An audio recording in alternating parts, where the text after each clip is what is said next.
Welcome to the Endgame Podcast, Season 2, where I bet you didn't know what you didn't know. I'm Dr. Ryan Wakeham, successful entrepreneur and your Endgame coach. Sit back, relax, and tune into today's episode, The Power of Investing.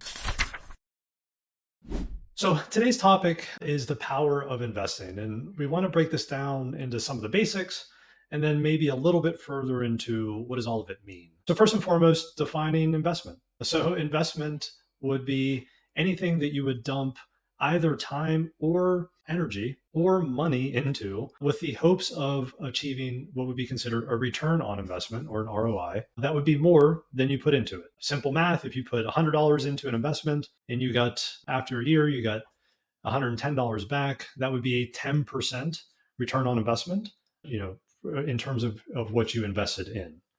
And I said at the top of this, investment can mean financially, you put $100 in, the investment did X performance, 10% performance, you got 110 out after 12 months. So there's the financial impact of that. And then, as I said, when you think about investments or being an investor, you also should be thinking about what is your time commitment or your energy commitment toward that investment.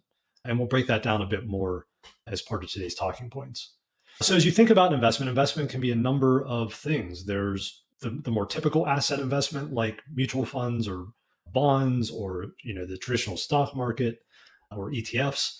There's investment in real estate projects, and that can get as kind of simple as putting money into a second home or an Airbnb rental, all the way through to many multi-units. There's strategies around taxes with real estate investments, both on how you depreciate that investment and how you could sell that investment and turn it into a larger investment through what's called a 1031 exchange.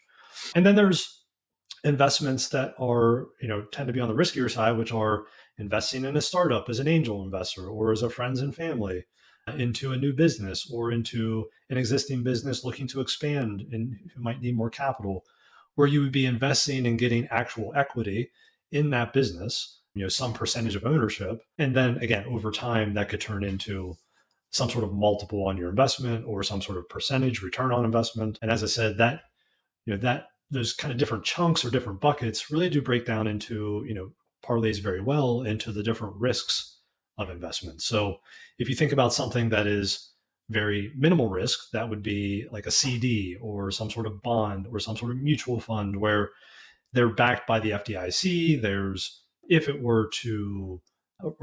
almost zero chance that you lose money. In fact, in most of those instances, there's no chance you would lose money. And there's a guaranteed return on investment.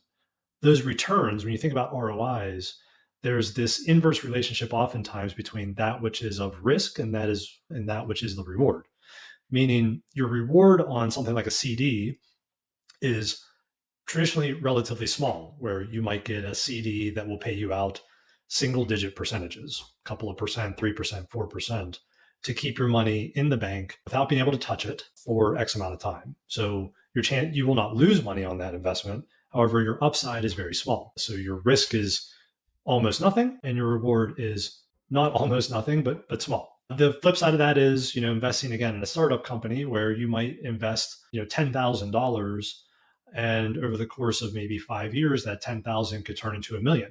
You could have truly multiples on multiples on multiples, or the 10,000 could turn into 50,000. That would be what's called a 5 times cash on cash return, meaning you put 10,000 in, you got 50,000 back. You made 5 times multiple, not 5%. You made 5 times the amount of money over X amount of years or timeline. So as I said, there's generally an inverse relationship between that of what is risky and that of what you can get as a reward, or oftentimes we'll see as a reward.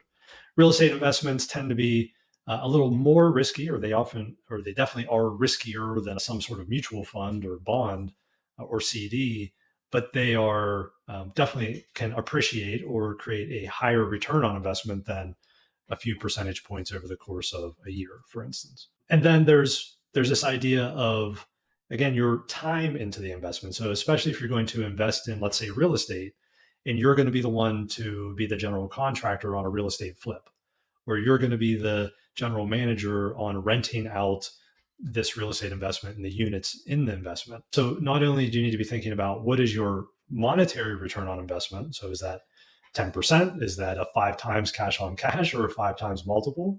But also, what is your time worth and how much time are you putting into that? Going into the riskier investments like startups, oftentimes you might do a little bit of both. You might put in money as kind of a co-investor. So you're saying, hey, I believe in what you're doing. Therefore, I'm going to invest in this idea. And you might get in exchange for that, either that money turns into equity, meaning I'm going to give you $10,000 and for that I get 10% of your business. Or there's something called a convertible note, meaning you might say, I'm going to give you $10,000. You're going to pay me back the $10,000 interest free, but in exchange for that, you're going to give me 5% of your business. So it's more of a loan that converts into ownership. Or even more traditional convertible note is, I'll give you 10,000. There's an interest rate on that. And if you don't pay it off or choose to at some point exercise conversion into equity, then that 10,000 plus the interest would equal this percent of your business.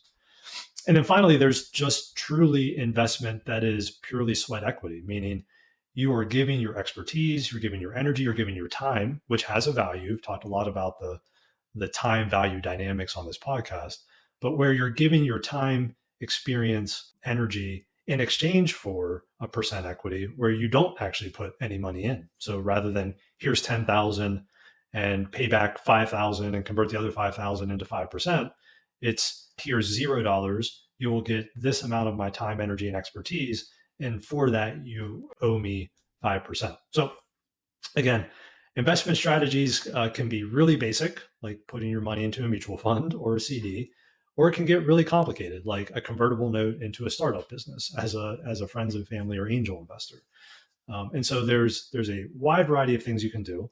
I think probably most important of all of it is that you first, dip your toe in. I would never recommend that your first kind of step into investing is to go give $100,000 to a startup, right? You should understand the concepts and the returns and what does it mean? What does it mean to be a managing partner in a business, or a limited partner in a REIT or some sort of real estate investment? So there's a lot of terminology. There's a lot of kind of ways in which you can sit in an investment, and you should really work your way into the riskier stuff over time. And along those lines, what's really important in investing, in any investment, whether you're just investing in stocks, even with investing in stocks, you generally don't invest, you don't kind of put all your eggs in one basket or all your chips on black. You would invest in a portfolio of stocks, right? So if you're simply trying to kind of dip your toe into investing beyond something guaranteed like a CD, if you're going to do a stock investment, you would want to do that in a way that is spread out. In other words, you'd want to do that where you're diversifying your portfolio, and diversification of portfolio can be true within an investment, or can be true and will be true among all of your investments. So in the stocks, you don't want to just put all your money into a stock. And even if you're going to do that, you want to buy that stock slowly over time so that you're getting in at different levels. You're not putting all your chips on this stock, this date, this price, etc. So you want to diversify your investment. Even within the same buckets of investing, you want to diversify your investment. And then as you understand investing and as you get more capability to invest and you have some wins, then you might start dipping your toe into the riskier items like real estate, and then getting into the riskiest stuff like startups, angel investing, etc. So you should kind of work your way into the different investment types and start off with the simple stuff. Use your earnings, your winnings, or take X amount of money, invested in some stocks, generate some returns, then take your the margin which you made on that and start using that to diversify into other investments. And so that's another really important way that you might want to consider how you grow in your investment strategy over time. Finally, I think it's really important to point out this idea of compounding interest. And we've talked about this in another podcast before, and that is this: there's a very kind of there's a factual, mathematically accurate depiction of something called compounding interest. And I'll give you an example of that. And this is always kind of mind-blowing initially. But if you were to invest $200 a month into kind of a traditional stock market, even like an IRA, something with a 5 or 6% annual interest rate, if you were to invest $200 a month into a 6% interest rate or 6% return on investment, annualized interest rate asset, and you were to do that monthly for the core from when you're 25 until you're 65, you will have invested a little under $100,000, $96,000 to be exact, $200 a month for 40 years from 25 to 65. However, your account at that time at 6% annualized interest compounding will actually be closer to $400,000.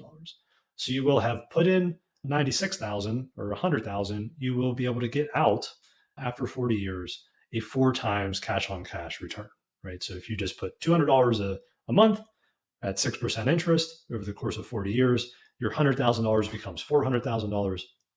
And that is a classic example of compounding interest. And if you were to break it down simpler than that, think about the $100 example earlier. If you put $100 in and you're going to have a 10% return on investment after a year, you would have $110 in your account at the end of that year.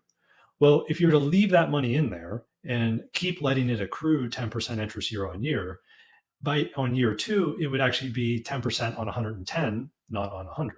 So that would be $11. So now you have $221 in your account, and so on and so on and so on. That's not including adding more money into it. That's simply just what's in there today. As you add to it, you're just exponentially raising that long-term investment value. So this idea of small gains over a long period of time in any kind of market or any kind of investment can end up becoming very large gains on the back end. So that is the principle of compounding interest. It is incredibly powerful. It's something the earlier the better, right? So if you begin investing at the age of 20 as compared to the age of 40, your ability to kind of compound by the time you get to retirement is notable, right? Because we only all live a certain amount of time. And usually you want to be able to tap into retirement when you are supposed to be retiring, which is that Social Security age, 65 to 70, depending on where you are in that lifespan today. And so, time in the market is more important than time on the market, right? So understanding the stocks and getting in the nitty gritty, it's good, especially if you're going to be a day trader. But ultimately, if you just put a little bit of money in every single month, that little bit becomes a lot bit over time. And again, you end up with a 4 times cash on cash investment as compared to a 4% return on investment. So again, thinking about diversification of your portfolio, that can be true, as I said, within the same class of investment, the same asset investment classes. So stocks and bonds and ETFs versus real estate versus, again, the riskier items like angel investing and friends and family and startups and in business investing, right? Or actually getting equity in some sort of organization. So other thing you want to be thinking about when you're thinking about investment is not just the money you have to put into the investment, but what money do you need to get out of the investment? So some people will put money in, again, going back to the compounding interest, that should be, kind of your piggy bank money, right? So $200 a month over the course of 40 years, that's an automatic, right? That is not, you don't need that $200 to live on. That is something that you're putting away as part of your own personal budget, which, by the way, before you ever start investing, you should develop your own personal budget. Money in versus money out. What do you need to survive? What do you need to live your lifestyle? All of those things are things you need to get really concrete on as part of your planning. But once you develop your own personal budget and kind of figure out what you can do from an investing perspective, the compounding interest piece is the easy stuff. That is the piggy bank rainy day fund. That is, you put it in, you expect to never get it back out. You're not going to touch it. And that goes back to something else with regard to, another concept, I should say, of investing, which is not just diversification within different asset classes, but there's this other idea of liquidity, or how liquid is that investment. So there's both the risk reward profile of an investment, but there's also the liquidity versus illiquidity of an investment, meaning, can you liquidate that investment quickly if you were, for some reason, to need money in an emergency? So again, as you think about something like stocks are one of the most preferred investment avenue or tool, only because it can be relatively rewarding, meaning if you play the stock market or you have a good wealth manager, you can develop, annualized returns of 10% or more a year. So you're getting into the kind of higher reward area of returns. And it's highly liquid, meaning if tomorrow you needed to turn your $10,000 of stocks into cash, you could sell it off.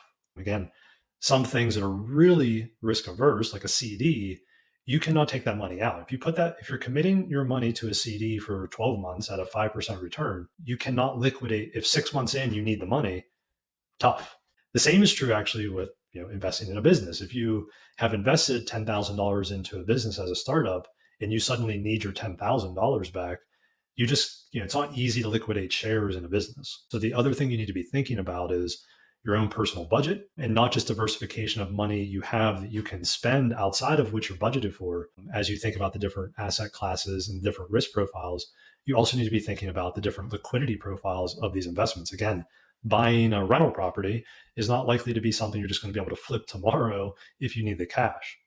Going back to if you need the cash, or part of your budgeting would be how much do you need to, when do you need to be paid back? So I'd say the final kind of asset class dynamic you need to be thinking about is not just risk reward, not just liquidity, but also timeline on liquidity. Again, if you're okay with putting money into something for 10 years, or putting money into an IRA or some sort of retirement account that you'll never be able to get, that you in many instances can never touch without paying either huge penalties or huge tax rates, or something that would just really make it disadvantageous to do, you not only need to be thinking risk benefit, risk reward, as well as liquidity, but timeline to liquidity. Again, if you put $100,000 into something and you know you need that money back in 12 months, you should not be putting that into something that you have no chance of getting the money back in 12 months on.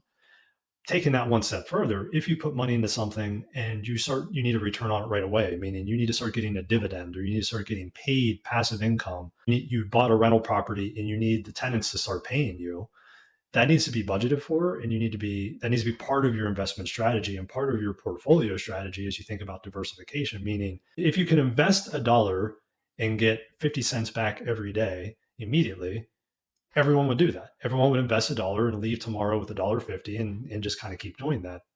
That's not how this works. And so as you think about what money do you have on your personal budget to put into an investment, and when do you need to start being paid back, whether that's, again, distributions or dividends on that investment. Hey, I'm a 10% owner of a business.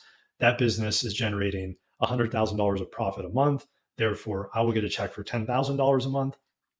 That all needs to be thought about. And again, when you get into the riskier investment portfolios or riskier investment assets, those things tend to be a bit gray, meaning there's often projections on what a business will do in terms of returns and projections on what your distributions or dividends will look like. But then projections versus reality can be very different. So again, as you think about your investment strategy, a couple of key takeaways here. Number one, the principle of compounding interest is incredibly important, and you should make sure that you're taking advantage of that as a part of your investment strategy. Number two, when you think about investing, there's investing in for the long term, again, retirement, versus investing for the short term.